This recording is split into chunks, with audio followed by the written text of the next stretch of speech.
We continue with the controller. We have defined a model. Now we start with the controller to do something with that model.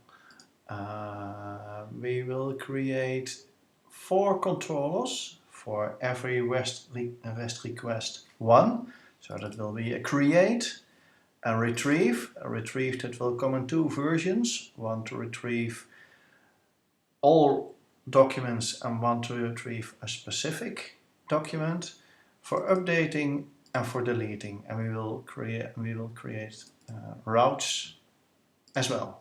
So let's go to the code. We go to server app controllers books.js. We can close that one, and we will create our first controller now. Again, if you want to see more about it, then go to this URL. That's the Mongoose documentation for model save. So we have Mongoose, we have a book, that's the model we defined previously, that's in here. Let's check that, that's our book, that's in the code. So this is our controller for creating. We have a module, or we have an object that has a method. That method is a function. That function gets 2 arguments, a request and a response. We do some console log. That's nice. That's so we can see what's happening there. We will create a new document, and that is according to the model of the book we defined previously. That's here, and that's referring in the model.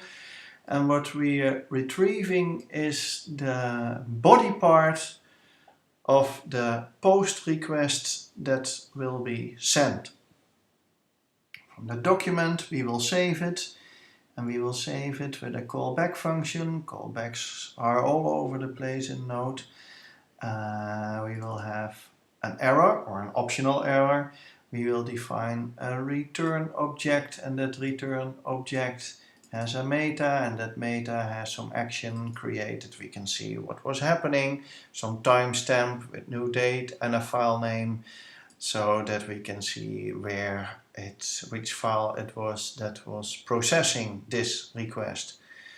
Doc, that's the document that was inserted, and some error that might occur, and that is the object that will be sent to the browser.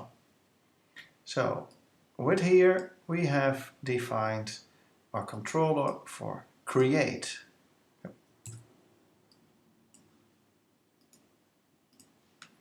Next we will create a route for that.